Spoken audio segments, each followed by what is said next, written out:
I didn't. Well, before we do anything else, I maybe you had mentioned, um, maybe you had mentioned that you wrote a book. Did I just completely mention that? Did you say that earlier? Oh no, I just mentioned it. Golly. Okay, so author. Let's go down the list. We're not going to go down the list again. Author. No, don't go down the list again. We're not going to do it, but add author to the list of the 12 things that you've done well in your life. And tell us a little bit about that book. Where can people buy it, first of all? Can people still buy it? Uh, You can buy it on Instagram. You can buy it on Amazon. Again, if you type in Google or Amazon, "The Boy Who Smiles with His Heart," that's a book that I published when my son was 9. And number one, it is an emotional. Oh.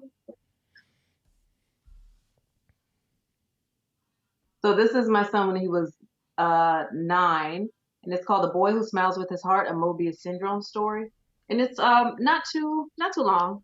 It's a Yeah, yeah, yeah. short read, but it tells about the first 9 years of his life living with Mobius syndrome, and just the challenges, the ups and downs, challenges, trials and tribulations of his life, and just a young mom navigating a child with special needs and just advocating for him. So you're gonna laugh, you're gonna cry, you're gonna be mad, but it's overall a good read. And I published that a couple of years ago, and I think you all would enjoy it. Yeah.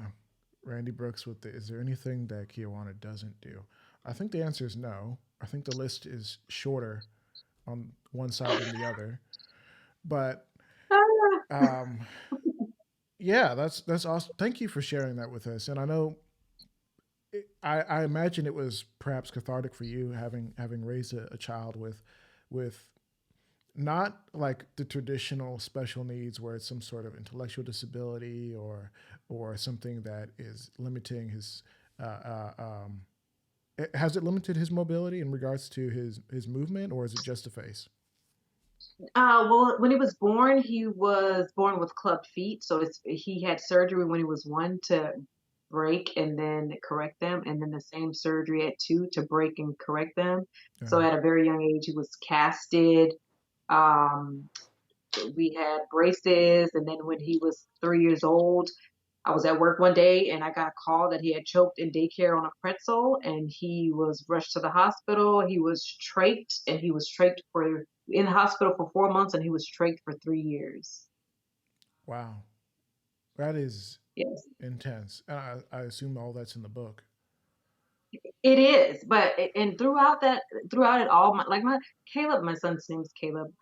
He's amazing. He's never um, complained about anything. Of course, he has his days where he has his challenges, and he's a little frustrated when it comes to speech or articulating himself. But he's amazing. He's so resilient, and we love him so much. I have people like all over the world that follow his it's a busy not it's busy life, but the Boy Who Smiles with His Heart page, because that's a social media that I've been putting pictures on there for like almost his whole life.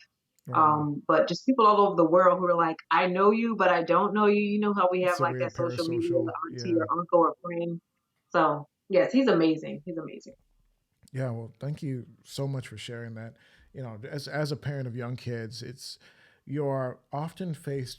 At least I am with the thoughts of like, hey, you better appreciate this crying and disobedient child right now because tomorrow is not promised. Like Yeah. you can have everything you love snatched away from you, and Yes. even in your situation where at times one might, and I'm not saying this, but one might say, oh, that's a burden to have to do this and this and that and learn how to help a child function in a society where like 70% of your communication is nonverbal and everything you do has to be communicated differently.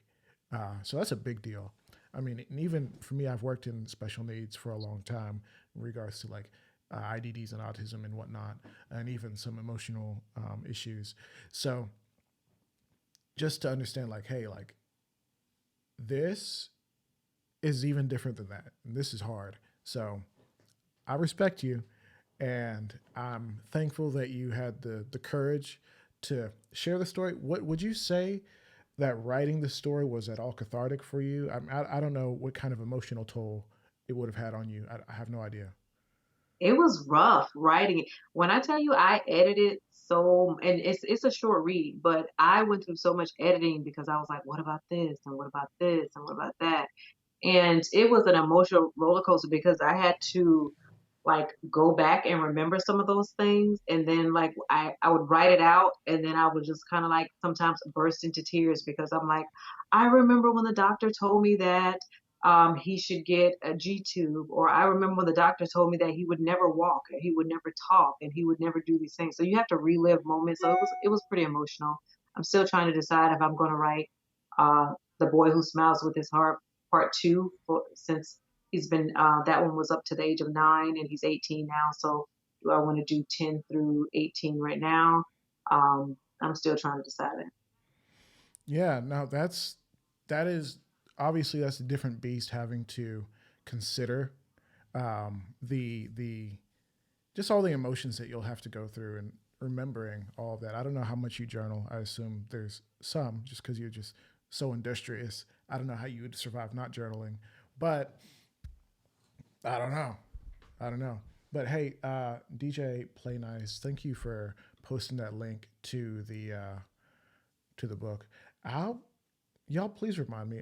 I want to link to this and to the podcast show notes as well, just so if someone wants to support in that kind of way, they can. You put a lot of work into it, a lot of sweat and tears, and I Thank think you. we ought to support you if we can. So Yes, go out there. It's on Amazon. It's not that much. yeah, I mean, I think it's a good cause and important to share that not everybody's life is typical, you know, and even in And your not everyone's life is what you see on the outside. So yeah. you can see someone and like, oh my gosh, they have it all together, blah blah blah. Mm. But there's so many layers to someone. So some people can they show you what they want you to see. So that there's just don't take everything for face value because there's so many things and different levels and elements to different people. And that's where I say we need to be more kind and have more grace to people because you never know what someone is going through.